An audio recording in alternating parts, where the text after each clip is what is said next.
À quel âge on est considéré comme vieux? À 50 ans, 60 ans, 80? Ou est-ce que ça commence plus tôt, dans le regard des autres? Est-ce que vieillir, c'est devenir invisible? Et la chirurgie, est-ce que c'est obligatoire pour se sentir belle? Et est-ce qu'il y a un âge pour être belle d'ailleurs? Un âge pour séduire, pour oser, un âge pour arrêter de porter des mini-jupes? Moi, c'est Marion Thorin, je suis journaliste indépendante et je vais à la rencontre d'Isabelle, une influenceuse senior qui a décidé de ne pas se laisser définir par son âge. Je fais des reportages sur YouTube, donc n'hésitez pas à liker et vous abonner pour soutenir mon travail. J'ai jamais eu peur de vieillir. Je pense pas que ça m'ait effleuré un jour de me dire si la catastrophe de vieillir. Mais il y a des étapes quand même. Il y a une étape à 40 ans où on remarque les premières rides, les premiers cheveux blancs. Et puis il y a une étape à 50 ans où on se dit, la société dit que c'est une période difficile. Et en fait, j'écoutais ce que me disaient les autres, mais j'avais pas envie de voir cette cinquantaine de cette manière-là. Et c'est le moment où j'ai commencé mon compte Instagram.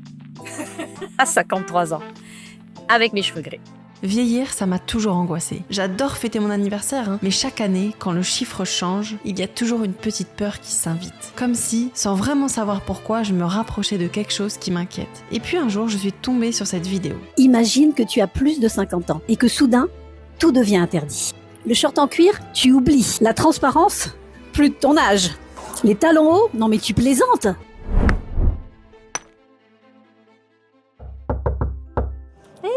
Bonjour Marion. Ça Bienvenue. va? Merci. C'est chez toi ici? Oui, c'est mon atelier conseil en images et puis c'est là où je fais mes vidéos aussi. J'ai l'impression d'être dans un magasin de vêtements. J'ai envie de chiner, j'ai envie d'acheter, j'ai envie d'essayer, c'est génial. Alors effectivement, moi je suis une passionnée de seconde main, je chine énormément, je crois que j'ai toujours chiné. Et ici, en fait, c'est mon atelier de styliste, entre guillemets, j'ai mon petit bureau qui est derrière et j'ai des portants avec beaucoup de vêtements. Alors je récupère beaucoup de vêtements du dressing de ma fille, qui est une fashion victime, qui travaille aussi dans la mode. Et du coup, j'en ai fait une pièce pour mon besoin personnel, mais aussi pour mon travail. Donc là, ton travail se concentre surtout sur la création de contenu ou le conseil en images? Alors aujourd'hui, je suis plus créatrice de contenu, ça me prend énormément de temps. Je passe énormément de temps sur mon téléphone. Au début, je me suis vraiment lancée sur les réseaux pour parler de mon métier de coach en images. Et en fait, c'est plus ma personnalité qui a percé finalement sur les réseaux. Ils ont aimé ton style, ton audace? Oui, c'est vrai que je proposais des looks un peu audacieux pour une femme de 50 ans et plus. C'était ma personnalité et j'avais vraiment envie aussi de montrer aux femmes que tout était possible, de ne rien s'interdire. Et en fait, dans mon métier de coach en images, j'avais vraiment remarqué que les femmes me demandaient souvent plus de féminité. Comme si la féminité était en train de disparaître. Je crois qu'on a un petit programme chargé, non? Oui, alors aujourd'hui on va faire un shooting photo avec Lucie, qui est une photographe que j'ai rencontrée il y a à peu près 1 an et avec laquelle nous avons des projets pour redonner confiance aux femmes. L'idée c'était aussi de porter une jolie robe, donc j'ai préparé le stylisme de cette séance. Et donc Lucie va faire les photos et on va aller dans un très joli lieu qui s'appelle la Maison du Roi. Ah ouais, ah non, je suis trop fan. Là, on se prépare pour un shooting photo de qualité, les gars. Isabelle est en train de préparer ses affaires. Et moi, je vais en profiter pour remercier le partenaire de la vidéo, Gambet Box. Je suis hyper contente de cette collaboration parce qu'elle a un vrai sens. La marque a tout de suite compris l'idée du reportage et l'ADN de mes mots. Et moi, j'ai vraiment aimé leurs valeurs. Gambet Box, c'est une marque française qui existe depuis plus de 10 ans et qui encourage les femmes à libérer leurs jambes. Et dit comme ça peut paraître simple, mais ça veut dire beaucoup. Ça veut dire porter ce qu'on veut à l'âge qu'on veut. Concrètement, Gambet Box imagine des collections de collants et de chaussettes aussi, pensées pour être portées et surtout assumées. Et derrière chaque modèle, il y a une équipe de femmes qui a une véritable réflexion sur le style, le confort, la qualité et la durabilité. Les collants Gambet Box, c'est pas juste un accessoire. Et puis se sentir bien dans son corps, c'est pas qu'une question de style, c'est aussi une question de confort. Gambet Box a lancé sa gamme de soins, Leg Care. C'est vraiment des soins pensés pour libérer les jambes et les alléger. Ce qui est génial, c'est que tout arrive dans notre boîte aux lettres tout au long de l'année. Donc grâce à l'abonnement, on n'a même pas besoin d'y penser. Et je trouve que leur présence dans le reportage, elle est vraiment cohérente parce que c'est exactement le message qu'on veut faire passer. Ne plus faire petit, montrer qu'on existe et continuer à libérer nos jambes. Merci Gambet Box. Quelle chance on a! Oh, c'est magnifique.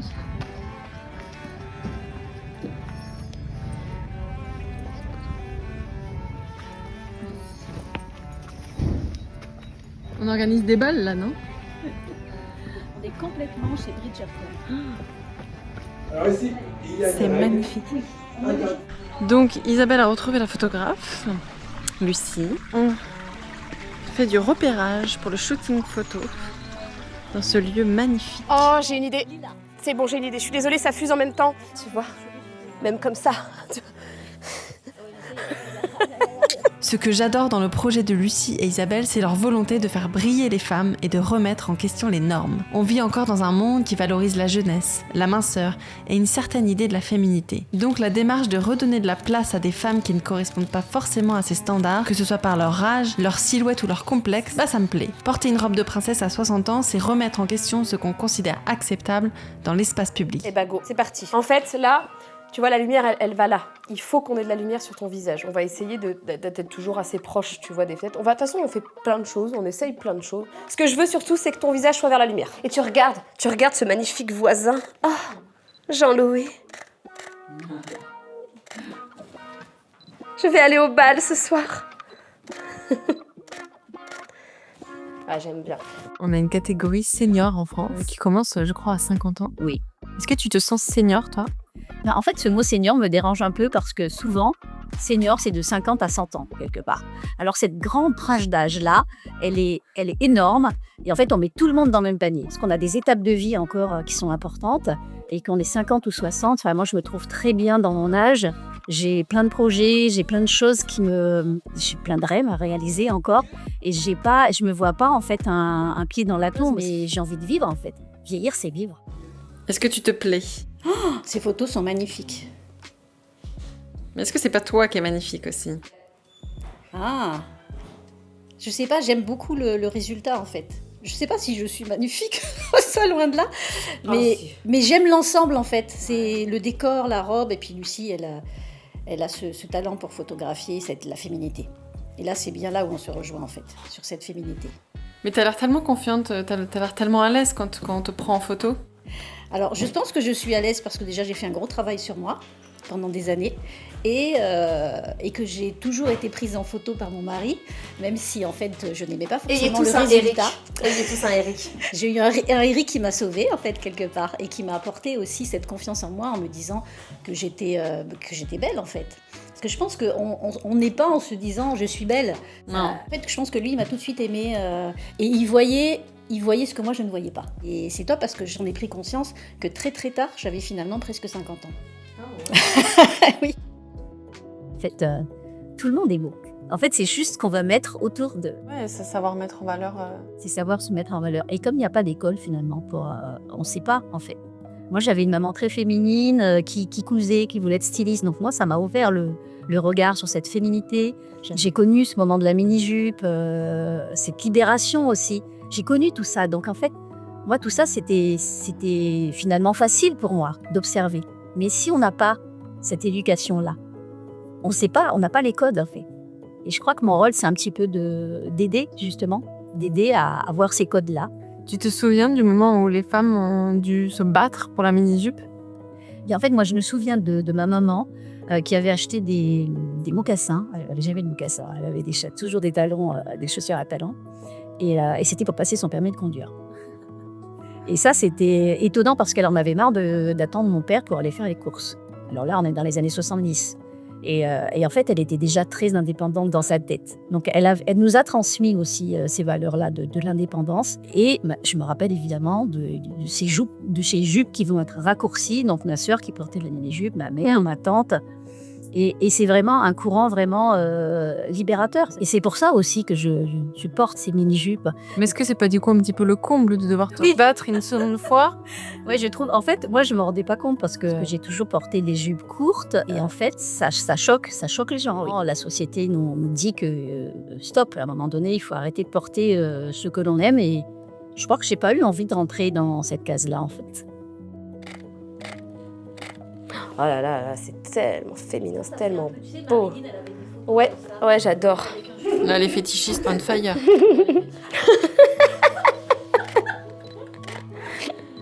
Ah ça, ils vont adorer, hein. Ça m'arrive de recevoir des demandes un peu saugrenues parfois. Ça m'étonne pas. Est-ce que quand on vieillit, le regard des gens dans la rue change? Alors, je trouve qu'il change sur la féminité. Je sais, quand je suis arrivée à Paris, j'avais 24 ans et j'étais toujours bien habillée parce que j'avais mes tenues apprêtées. Les hommes me regardaient énormément. J'étais surprise parce que j'étais suivie, on faisait des compliments. Je trouve qu'avec l'âge, quand même, moins de compliments viennent. Aujourd'hui, ce sont beaucoup de jeunes femmes qui m'interpellent dans la rue pour me dire qu'elles adorent mes looks. T'es inspirante. Oui, du coup, je pensais pas être inspirante, mais je suis inspirante, oui. Donc là, tu nous as dit les regards ont changé en tant que femme. Est-ce que tu penses qu'en tant qu'homme, vieillir... Mais je pense que pour un homme, vieillir, c'est pas un problème, en fait. Si je regarde mon mari, lui, il va pas se focaliser sur la perte de ses cheveux. En fait, c'est pas un problème. Pour nous, les femmes, je pense que c'est plus un problème parce que la société nous a dit que vieillir était un problème, que vieillir, c'était perdre sa beauté, que vieillir, c'était perdre sa féminité.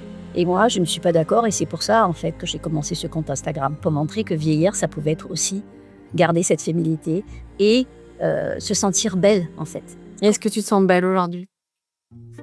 Oui, je pense que je me sens belle quand je me regarde. Je n'ai pas d'animosité envers mon image. Mais moi, en fait, c'est tout un travail le matin où je me maquille, je me coiffe, je m'habille. En fait, c'est comme une représentation tous les matins où ça fait du bien, en fait. Je pense que ça fait du bien. Est-ce qu'à 60 ans, on se sent aussi séductrice? Je suis séductrice encore avec mon mari. Je trouve que c'est important de garder cette séduction parce que ça fait partie aussi de notre couple. Et lui, il apprécie énormément mes tenues. En fait, il me suit En fait, il fait des magasins avec moi. On parle chiffres ensemble. Il peut me dire aussi qu'il n'aime pas mes looks. Il y a des fois, il n'aime pas, évidemment. Et sur les réseaux, au début, je n'étais suivie que par des hommes. Parce qu'en fait, cette féminité que je montrais, ça leur parlait. Donc, bien sûr, il faut en prendre et en laisser. Voilà. Mais certains me parlaient et en fait, ils aimaient beaucoup voir une femme en fait avec des cheveux gris qui assumait son âge et sa féminité. Je crois que ça, faut le dire quand même. Parce qu'on pense que en se collant les cheveux, en faisant de la chirurgie, on va être apprécié par les hommes. Mais en fait, moi, le message qu'ils m'envoyaient, c'était mais en fait, je vous trouve vraiment belle parce que vous assumez votre âge, vos cheveux et votre style, en fait. Est-ce que tu as déjà fait, par exemple, de la chirurgie? Non, j'ai jamais fait de chirurgie. Je suis pas pour, en fait. Moi, j'ai pas envie, en fait, d'en faire. Je me souviens d'une cliente, en fait, qui venait me voir en soins. Elle voulait jamais prendre de crème. Elle me disait non, moi, je veux pas de crème. Moi, je vais faire une chirurgie et puis au moins c'est simple. C'était radical. Mais en fait, je pense qu'il y a tout il y a tout un rituel à faire pour prendre soin de soi. Et si tu penses quoi justement des crèmes anti-âge? Parce que moi, on m'a dit, à partir de 25 ans, faut en mettre. Donc moi, le soir, je me mets des crèmes anti-âge. Enfin, après, je me dis, mais à quoi bon? Est-ce que c'est juste du marketing? Je pense qu'il faut commencer tôt. Moi, j'ai commencé très tôt, en fait. J'étais déjà attirée par les cosmétiques. Donc, c'est quelque chose qui me passionnait déjà. Et j'ai commencé très tôt. Et je crois qu'autour de moi, tout le monde rigolait, en fait. Une cousine me dit dernièrement, bah, tu vois, toi, t'as bien fait, en fait. Alors, c'est vrai, tout le monde se moquait de moi avec ma mallette à la produit. Elle me dit, t'as quand même bien fait parce que tu vois, ta peau aujourd'hui, on voit que tu t'en es occupée quand même. Donc, je pense que les produits, oui, bien sûr, ils ont leur importance. Il y a des soins à faire, nettoyer son visage matin et soir, mettre des crèmes, surtout hydrater, protéger et corriger si on a besoin de corriger. Mais bien sûr, c'est important. Donc, je garde ma crème anti-rides. Après, anti-rides, c'est peut-être extrême à partir de 25 ans parce qu'on vous dit que le collagène diminue à partir de 25 ans. Mais en fait, l'essentiel, c'est de boire beaucoup, de bien dormir, de protéger sa peau du soleil et d'hydrater. C'est ça qui est important. Et c'est vrai qu'on aimerait effacer toutes nos rides, mais encore une fois, moi, je trouve pas ça moche, les rides, en fait. Je pense qu'en fait, il faut changer le regard sur les rides aussi, quelque part. Il faut changer le regard sur les cheveux gris. Et c'est compliqué. Alors qu'on nous a toujours dit qu'il fallait qu'on reste belle et jeune pour être accepté, pour être aimé.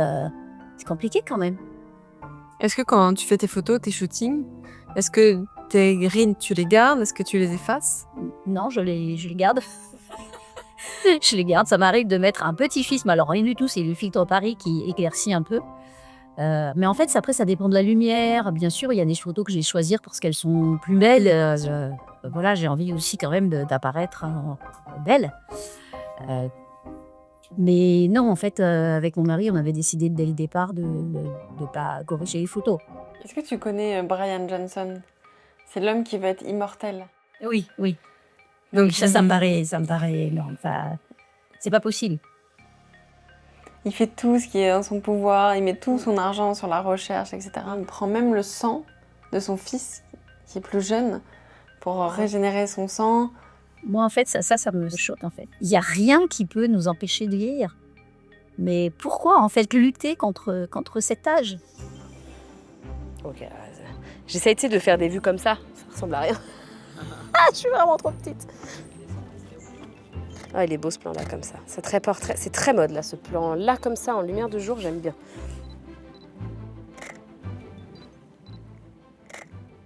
On va refaire un effet de flou avec une fleur, quelque chose. Est-ce que tu as une petite fleur artificielle, un truc artificiel que je peux enlever vite fait? Ça, c'est trop grand.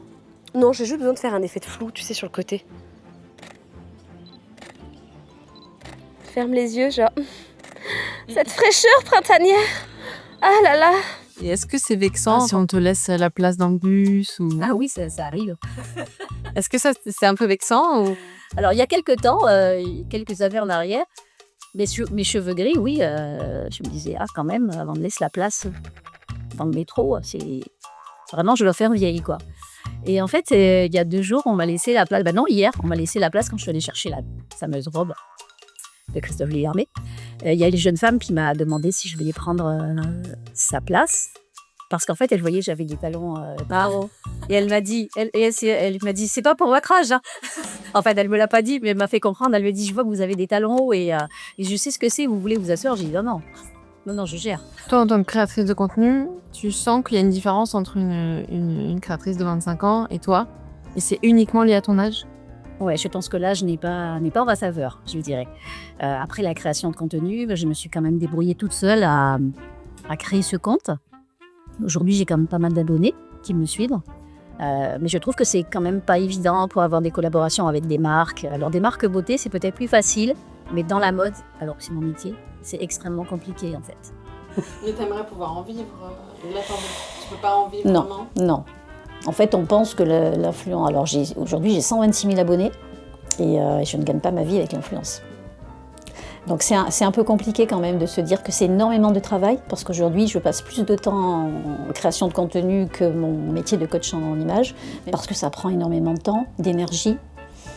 Et c'est vrai qu'à un moment donné, il faut que les marques comprennent qu'on a besoin aussi de gagner notre vie, que travailler gratuitement, c'est pas possible. Personne ne travaille gratuitement. Et ça, je crois que tout le monde ne l'a pas compris. Là, on continue les photos à l'extérieur. C'est bon, t'es prête? Vas-y, tourne-toi, genre. Genre, imagine, t'avais pas envie d'être vue. Tu sortes chez ton amant. Fernando. Ah non, on m'a vu, j'étais chez Fernando. Ce jardin, mais je peux pas.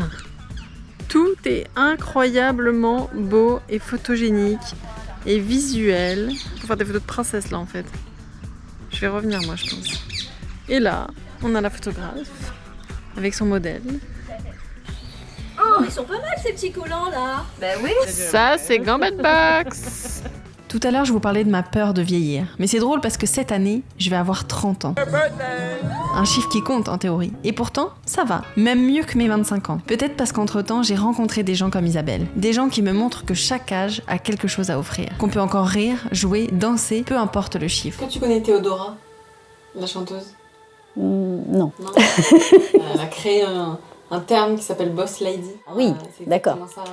Et donc maintenant, on utilise ce terme quand une femme, voilà, elle est entrepreneuse, elle réussit, etc. On dit Boss Lady. Oui, c'est ce qu'elles me disent parfois. Il y a des personnes qui me montrent une couronne en me disant voilà, vous avez oublié ça. Et en fait, et ça c'est extrêmement valorisant parce que ce sont des femmes plus jeunes que moi qui viennent sur ma page et qui me disent mais elles me montrent que c'est courageux ce que je fais en fait.